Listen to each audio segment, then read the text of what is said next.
మన ప్రభువైన యేసుక్రీస్తు నామమున ఆయన సన్నిధిని చేరినటువంటి అందరికీ నా హృదయపూర్వకమైన వందనాలు చెల్లిస్తున్నాను. మన 1వ తారీఖున దేవుడు మనకు ఓ ప్రత్యేకమైన విషయం ద్వారా మాట్లాడి మనకు ఒక ధైర్యాన్ని ఇచ్చారు. అదేమిటంటే, మీరు పూర్వమందు చీకటై ఉంటిరి, ఇప్పుడైతే ప్రభునందు వెలుగు సంబంధులు అని మాట. అంతేనా?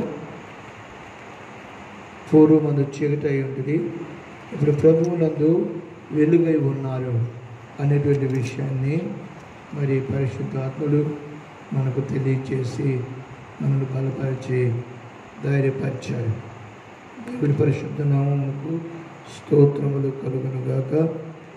ఇప్పుడు మరొక వాక్య భాగాన్ని మనం చూసుకుందాం.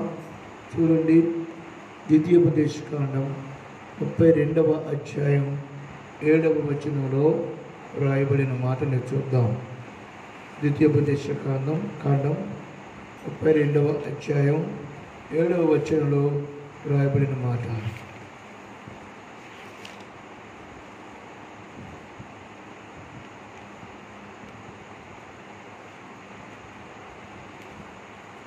చదవండి. పూర్వ దినములను జ్ఞాపకము చేసుకును,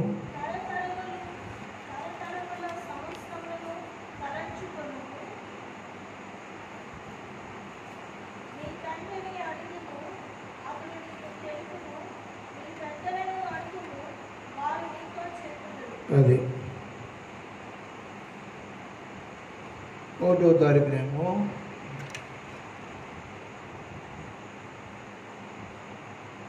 అపోస్తలుడైన పౌలు గారు చెప్పిన మాటని మనం ధ్యానం చేశాం. మీరు పూర్వమందు చీకటై ఉంటిరి, ఇప్పుడు వెలుగై ఉన్నారు, ప్రభునందు వెలుగై ఉన్నారు. అయితే పూర్వమందు సంగతులను కొన్నిటిని మనం తలంచుకోవటం, ఆ తలంచుకొని మన ఆత్మీయ స్థితిని మరి సరిచేసుకొని ఆయన కొరకు జీవించడం, ఒక గొప్ప శుద్ధీకరణగా మన బ్రతుకులు చేసుకోవడం మనకు ఎంతైనా మంచిది. ఈ ద్వితీయోపదేశకాండము దైవజనులు మోషే గారు రాశారని మరి పెద్దలు చెప్తారు. కాబట్టి మరి అక్కడ చెప్తున్నాడు, పూర్వ దినములను జ్ఞాపకము చేసుకును, తరతరముల సంవత్సరములను తలంచుకొను. అది జ్ఞాపకము చేసుకోనండి, తరతరముల సంవత్సరములను మీరు తలంచుకోనండి. ఏంటి విశేషం? ఏంటి విశేషం? వాటిని నీ తండ్రులను అడిగి తెలుసుకోండి. జ్ఞాపకం చేసుకోవలసిన విషయాలు ఏమిటో, తలంచుకోవలసిన విషయాలు ఏమిటో వాటిని మీ తండ్రులను అనగా పెద్దలను అడిగి తెలుసుకోండి. ఏసన్న గారు చెప్తుంటారు, వాళ్ళ తాతయ్య గారట ఆయన్ని బయటికి తీసుకొచ్చి సరదాగా నడిపిస్తూ ఉంటాడు. ఓ రోజు తాతయ్య చేయి పెట్టుకొని వస్తూ ఉంటుంటే అడిగాడట, తాతయ్య కొరివి దెయ్యాలు ఎలాగుంటాయి తాతయ్య అని. కొరివి దెయ్యాలు ఎలాగుంటాయంటే, అలాగా చూపిస్తాను ఆగు అని ముందుకు వెళుతూ ఉండగా ఆయన ఒక్కసారిగా అడుగుగా చూడన్నాడు. ఏంటి తాతయ్య, కొరివి దెయ్యంరా, కొరివి దెయ్యాన్ని చూడాలన్నావు కదా, కొరివి దెయ్యం కావాలన్నావు కదా, చూడరా అన్నాడు. అదేంటి తాతయ్య, కొరివి దెయ్యం అదే అంటే ఆ వస్తువు ఆ ఎదురుకున్న వ్యక్తిట నోట్లో ఇంతలో చుట్టబెట్టుకొని సిమెంట్ ఫ్యాక్టరీ గొట్టంలో పొగొస్తుంది, అట్లా ఊదుతా మరి చుట్ట దాగుతూ వస్తున్నారండి. నిప్పులు కూడా కనబడుతున్నాయి. సాయంకాలపు వేళ ఆయన పొగ తాగినప్పుడల్లా నిప్పులు కనబడుతున్నాయి. అప్పుడు చెప్పాడు, రే ఇదేరా కొరివిదేవి అన్నాడు. అయితే ఈయన అసలుకే పిరికోడు. తాతయ్య చేయి గట్టిగా పట్టుకొని నడుస్తా ఆ కొరివి దెయ్యం వాళ్ళ ముందు నుంచి ఎట్లా వెళ్తుంటే చూస్తున్నాడంట. ఏం చూస్తున్నాడంటే ఆ దెయ్యం కాళ్ళు ఎట్లా ఉన్నాయని చూస్తున్నాడంట. చూసి, తాతయ్య దెయ్యానికి కాళ్ళు వెనక్కుంటాయంట కదా, ఈ దెయ్యానికి ముందుకే ఉన్నాయే కాళ్ళు అన్నాడు. ఈ దెయ్యానికి ముందుకే ఉన్నాయి. అవునరా, మన మధ్యలో దెయ్యాలు సంచరిస్తూ ఉంటాయి. ఆ దెయ్యాలు మనకులాగే ఉంటాయిరా. ఈ దెయ్యం చుట్టదాగే దెయ్యమరా అని తాతయ్యని అడిగి తెలుసుకుంటున్నాను. దేవుని వాక్యం కూడా ఇట్లాంటి విషయాలు అడిగి తెలుసుకోవటం మరి ఎంత విశేషమైనదో ఒక్కసారి ఆలోచించండి. మన ఇశ్రాయేలు ప్రజలు యోర్దానును దాటేటప్పుడు అనగా యోర్దాను ఎదురొచ్చింది. భయంకరంగా ఉధృతంగా ప్రవహిస్తూ ఉన్నది. ప్రవహిస్తున్న యోర్దానును బట్టి వాళ్ళు కూడా ఆగిపోయారు. అప్పుడు యెహోషువ దేవుడిని అడిగాడు, దేవా, ఎలాగ మరి మాకు పాలు తేనెలు ప్రవహించి దేశం ఇస్తానన్నావు కదా, ఆ దేశం మమ్మల్ని చేరుస్తానన్నావు కదా, ఈ భయంకరంగా ప్రవహిస్తున్నటువంటి ఈ యోర్దానును దాటి మేము ఎలా వెళ్ళగలం అని అన్నప్పుడు దేవుడు చెప్పాడు, రే, యాజకులను ముందుకు పెట్టి వారి భుజముల మీద మందస్సమును పెట్టండి. దేవుని మందస్సమును పెట్టి వారు అడుగు నీటిలో వేయమని. యాజకులు అడుగు నీటిలో వేసరికి ఆ అడుగు పడిన వెంటనే ఉధృతంగా ప్రవహిస్తున్నటువంటి యోర్దాను నది ఒక్కసారిగా అంత దూరమున వెళ్ళి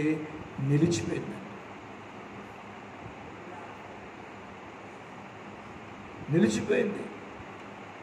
ఇక అక్కడ వారికి ఆరిన నేల కనిపించింది. ఈ యాజకులు మందస్సును మోసుకుని వెళ్తూ ఉండగా వెనకాల విశ్వాసులందరూ లేక ఆ ప్రజలందరూ ఆ యొక్క మందస్సును వెనకాల యోర్దానును దాటారు.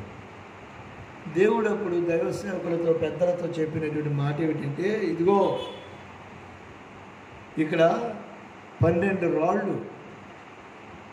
రాళ్ళు తీసుకొని వరుసగా ఒక్కొక్క రాయిని మీరు పాతండి ఒక్కొక్క రాయిని. మీ పిల్లలు అడిగితే మీ పిల్లలకు చెప్పండి, మా తాతయ్య దేవుడు, నాన్నగారి దేవుడు యోర్దాను నదిని దాటించాడు. మా దేవుని యొక్క 12 మంది గోత్రకర్తలు వారు నడిస్తే మేము వెనకాల నడిచాం అని వాళ్ళకి చెప్పండి. మేము ఆరాధించే దేవుడు ఇట్లాంటి అద్భుతాలు చేశాడు అని. ప్రియమైన వాళ్ళారా, కాబట్టి తెలుసుకోవాలంట పూర్వము జరిగిన సంగతులు.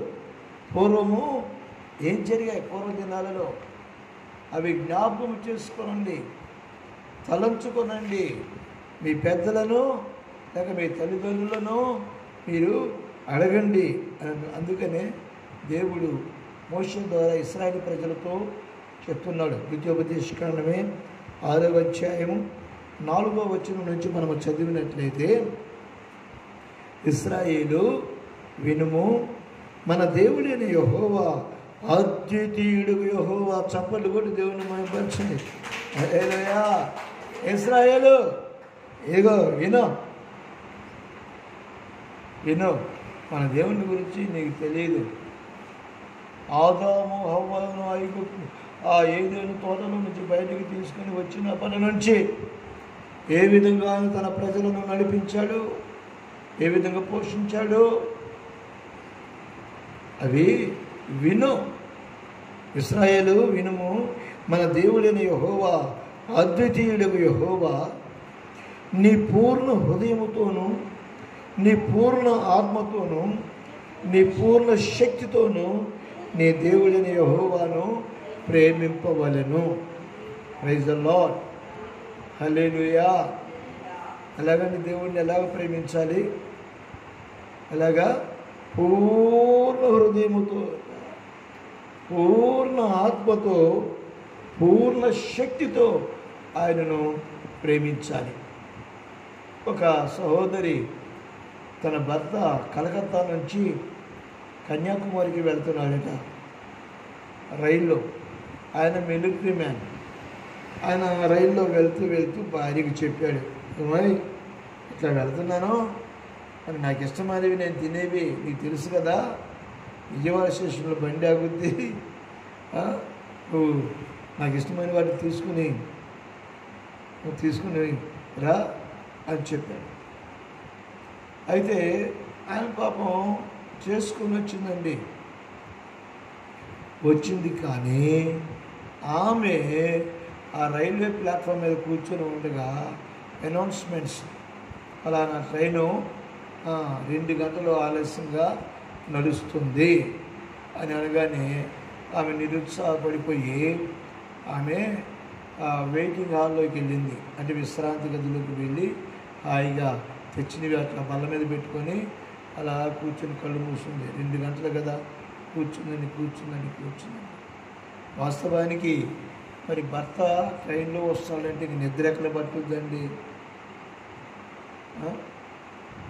ట్రైన్లో వస్తున్నాడు, ఆయన్ని చూస్తాను, చాలా సంవత్సరాలు అయింది, ఆయనకి ఇష్టమైన వాటిని తీసుకుని వచ్చాను, ఆయనకి ఇవ్వాలి అనుకున్న వ్యక్తికి ఇక నిద్ర ఎక్కడ పట్టుద్ది? కానీ ఈమె నిద్రపోయింది. ఇప్పుడు మరి చాలామంది ప్రేమిస్తున్నాం అని అంటారు. ఎవరిని ప్రేమిస్తున్నాం? యవనస్తులను చూస్తే అబ్బాయి అమ్మాయిని ప్రేమిస్తూ ఉంటారట, అమ్మాయి అబ్బాయిని ప్రేమిస్తుంటారట, భార్య భర్తలను ప్రేమిస్తారు, భర్త భార్యను ప్రేమిస్తారు. అయితే ఆ ప్రేమ కాదు ఇక్కడ చెప్తుంది. నీ దేవుడైన యెహోవాను నువ్వు ప్రేమించాలి. ఆ ప్రేమ కాదు, నీ దేవుడైన యెహోవాను ఆయన అద్వితీయుడ దేవుడు కాబట్టి పూర్ణ హృదయముతోనూ, పూర్ణ ఆత్మతోనూ, పూర్ణ శక్తితోనూ నీ దేవుడైన యెహోవాను ప్రేమింపవలెను. ఆ తర్వాత 6వ వచనంలో అంటున్నాడు, నేను నీకు ఆజ్ఞాపించు మాటలు నీ హృదయంలో ఉండవలెను. నీవు నీ కుమారులకు వాటిని అభ్యసింపచేసి నీ ఇంట కూర్చున్నప్పుడు, త్రోవను వెళ్ళినప్పుడు, నడుచున్నప్పుడు, పండుకున్నప్పుడు, లేచినప్పుడు వాటిని గూర్చి మాట్లాడాలను. సూచనగా వాటిని నీ చేతికి కట్టుకునవలను. చూసారా? పిల్లలకు నేర్పించవలసినవి ఏమిటో ఇక్కడ తేటగా తెలియచేస్తా ఉన్నాడు. నీ పిల్లలకు నేర్పించవలసిన వాటిని సూచనగా నీ చేతికి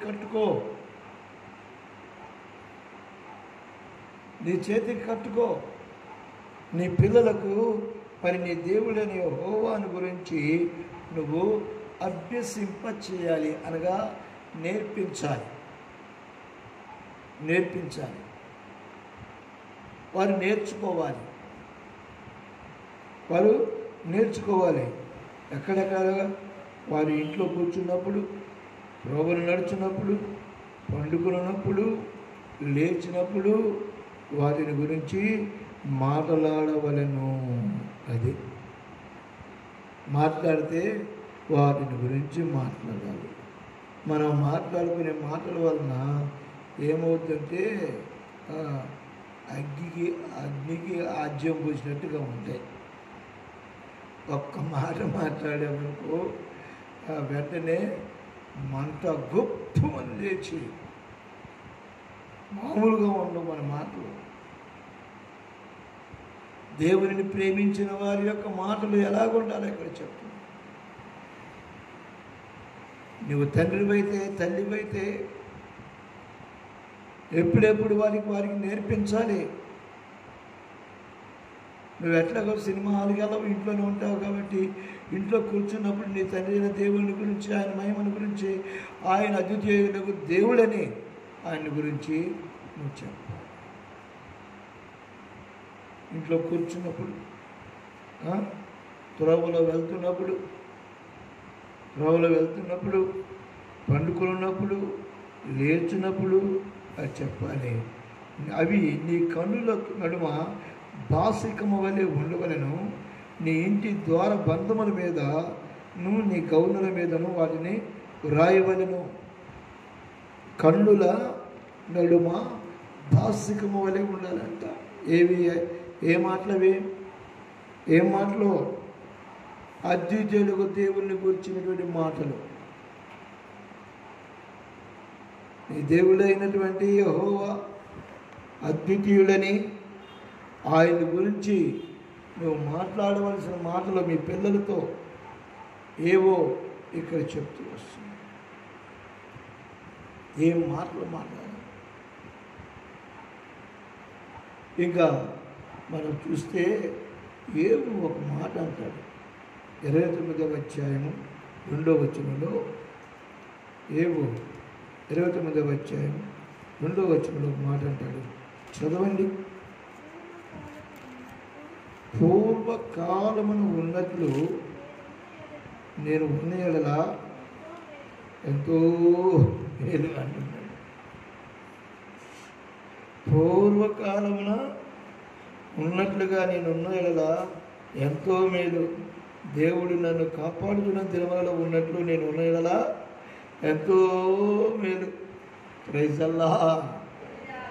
యోబు తన బాధలను, తనకున్న అనారోగ్య పరిస్థితులను వాటన్నిటినీ భరిస్తూ సహిస్తూ ఓర్చుకుంటూ ఆయన అన్నాడు, పూర్వకాలమున ఉండినట్లు ఆ దినములలో ఉన్నట్లు నేను ఉన్నయడలా ఎంత మేలు. దేవుడు నన్ను కాపాడుచున్న దినములలో ఉన్నట్లు నేను ఉండేలా ఎంత మేలు. అంటే ఇప్పుడు ఎట్లా ఉన్నాడు ఈయన? ఎట్లా ఉన్నాడు? బహు బాధపడుతున్నాడు, కలవరపడిపోతున్నాడు. దగ్గరికి వచ్చి పలకరించేవారు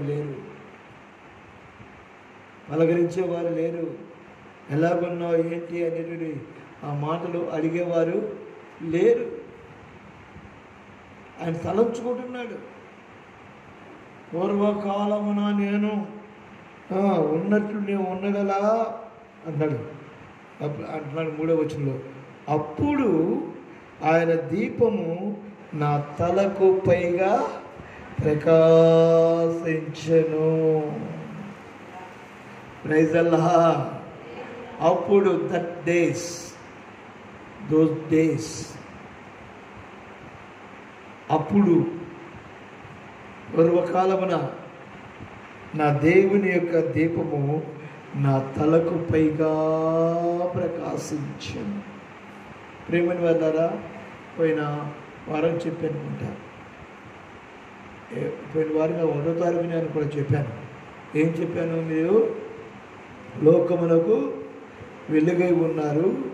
కొండ మీద కట్టబడిన పట్టణము మరుగై ఉండదు. ఎవడునూ దీపమును వెలిగించి దీపస్తంభం మీద పెడతాడు, కానీ కొంచెము కిందనో కంచము కిందనో పెట్టడు. అంటే దీని అర్థం దీపము అనేటువంటిది పైన ఉంటుంది. ఎందుకు దీపం పైన ఉండాలి అంటే అందరికీ వెలిగించినట్లుగా. హల్లెలూయా. అందరికీ వెలిగించేది ఉంటుంది. ఇక్కడ అదే అన్నాడు, అప్పుడు ఆయన దీపము నా తలకు పైగా ప్రకాశించను. ఎవరి దీపము? పరలోకపు తండ్రి అయినటువంటి అద్వితీయుని దేవుని యొక్క దీపమట ఏగు తల మీద ప్రకాశిస్తూ ఉండదంట. అంటే ఆ ప్రకాశం వలన ఈయన తేజరిల్లుతూ ఉంటాడు. చూడండి, మీరు ఫోటో దిగాలని స్టూడియోకి వెళ్ళారనుకోండి, ఫోటో కోసం కూర్చోబెడతాడు. కూర్చోబెట్టిన తర్వాత ఏం చేస్తాడు? ముందు ఏం చేస్తాడు?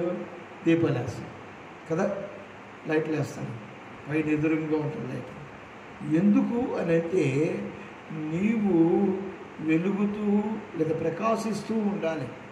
బ్రైట్గా కనపడితే కెమెరాలోకి నువ్వు బ్రైట్గా వస్తావు.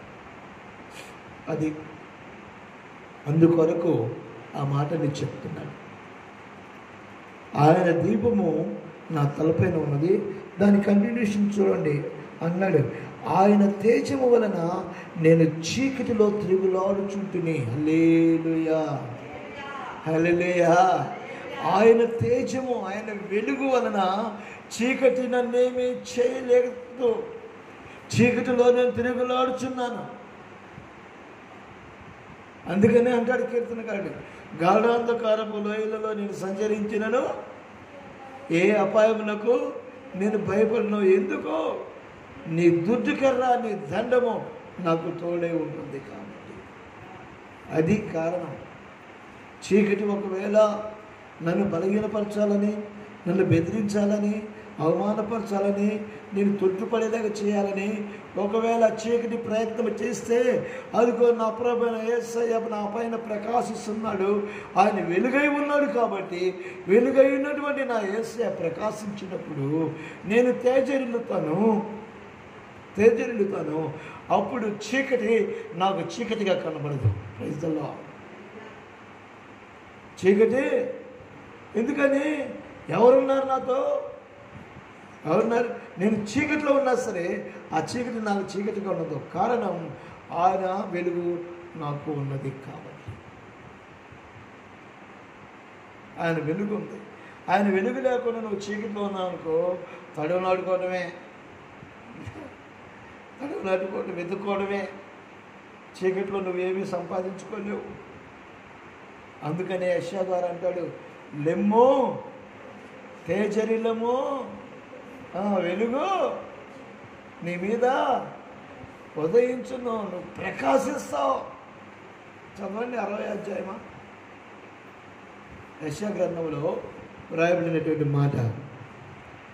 లెమ్ము నీకు వెలుగు వచ్చి ఉన్నది, లెమ్ము తేజరిల్లుము, యెహోవా మహిమ. హల్లెలూయా. ఆయన మహిమ నీ మీద ఉదయించాడు.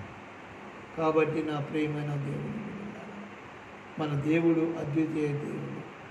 ఆయన గురించి తెలుసుకుందాం. మనం చీకటిలో ఉంటే చీకటి మనుషులకైనా ఉంటాం ఆయన లేకుండా. అందుకని మనతో ఆయన ఉండాలి. గిద్యోను దేవుని దూతతో ఒక మాట అంటాడు.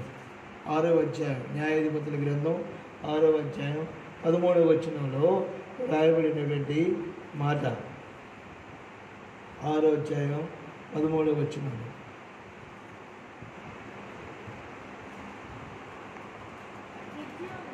గిద్యోను నా ఏలినవాడా, యెహోవా మాకు తోడై ఉండిన ఎడల ఇదంతయు మాకు ఎలా సంభవించును?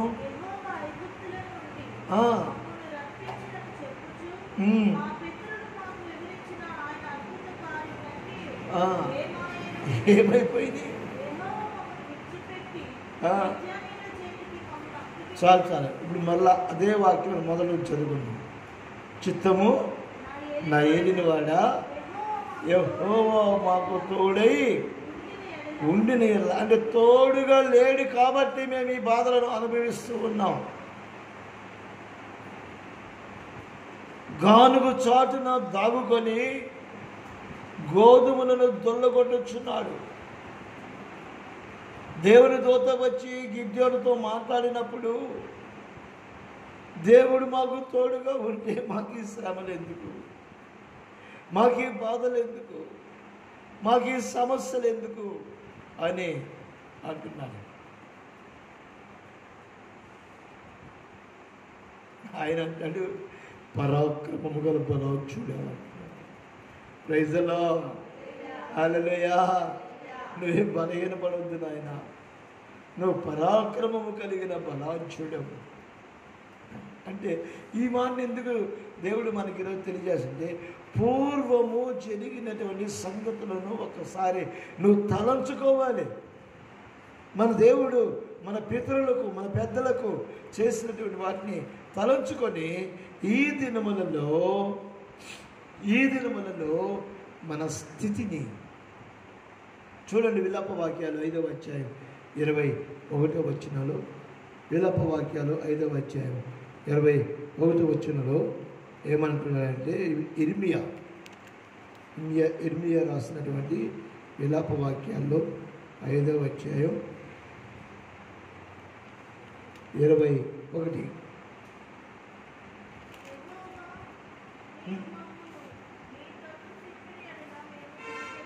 యెహోవా, నీవు మమ్మను మీ తట్టు తిరుగుతాం, మా పూర్వస్థితిని అది అంటే పూర్వం మేము ఎంతగానో ఆశీర్వదించబడ్డాం. ఇప్పుడు శపించబడిన అనుభవాలలో ఉన్నాం, రోగాలలో ఉన్నాం. నేను పొద్దున ఈ వాక్యం పూర్వస్థితిని గురించి చదువుతున్నప్పుడు నా గుండెల్లో ఎంతో బాధ, కన్నీరు, ఒక పశ్చాత్తాపం. నీవు నాకు చేసిన మేళ్ళు, నన్ను పెంచిన విధానం, నన్ను ఏర్పాటు చేసుకునే ఏర్పాటు ఎంతో గొప్పదయ్యా అని నా ప్రభు దగ్గర పశ్చాత్తాపడి, అయ్యా ఆ స్థితి మరలా నా గుండె ఎంత బాగుంది. పూర్వస్థితి మా పితరులకు చేసినటువంటిది, అలాగే నా జీవితంలో నువ్వు మొదట్లో చేసినటువంటిది ఎంత బాగుంది. నాకు ఆరోగ్యం ఇవ్వయ్యా, తట్టుకోలేకపోతున్నానయ్యా, నాకు శక్తిని ఇవ్వయ్యాలి. వద్దు నా ప్రభు కాబట్టి ఈ దినమున మన దేవుడు చెప్తున్నాడు, పూర్వ దినాలను జ్ఞాపకం చేసుకో, మన పితరుల దినాలను జ్ఞాపకం చేసుకుందాం. ఆలోచించుదాం, వారు ఏ విధంగా ఆశీర్వదించబడ్డారు, వారు ఏ విధంగా నడిపించబడ్డారు, వారు ఏ విధంగా దీవించబడ్డారు. ఆ విషయాలు తలంచుకొని మన ప్రభుని యేసయ్యని హత్తుకుందాం. మరి ఆయన శరీరమును, ఆయన రక్తమును తిరిగి త్రాగుడు ద్వారా నూతనమైన బలాన్ని మనం పొందుకుందాం. ప్రార్థన చేసుకుందాం. తనలో వచ్చి కరుగు తీసుకుందాం.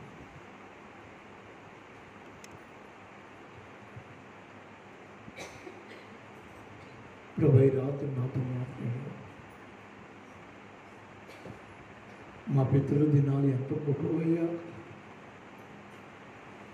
వాళ్ళని ఎంతగా ఆశీర్వదించావయ్యా, మరి మమ్మల్ని కూడా అట్లాగా ఆశీర్వదించయ్యా, మమ్మల్ని కూడా అట్లాగే దీవించయ్యా అని ప్రభు దగ్గర చెప్పుకున్నాం. ఈ రాత్రి గొప్ప ఆశీర్వాదాన్ని మనం సంపాదించుకున్నాం. స్తోత్రం, స్తోత్రం, స్తోత్రం. పరిశుద్ధుడా, ప్రేమ స్వరూపి, మీకు స్తోత్రం యేసయ్యా. స్తోత్రం తండ్రి. అయ్యా తండ్రి, ఈ 8వ మాసంలో ప్రభు మీరు మమ్మల్ని ప్రవేశింపజేసి ప్రభు ఈ శుద్ధీకరణ ఆరాధనలో ప్రభు మమ్మల్ని చేర్చుకున్నందుకు మీకు స్తోత్రం యేసయ్యా. స్తోత్రం తండ్రి. అయ్యా నీ దాసుని మీరు ప్రభు అయ్యా నిలబెట్టుకుని అందించిన మాటలు బట్టి మీకు స్తోత్రం.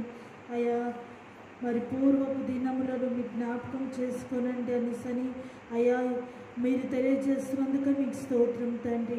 వాటిని మీ తండ్రులను అడగండి, మీ పెద్దలను అడగండి, వారు మీకు తెలియజేస్తారని ప్రభా.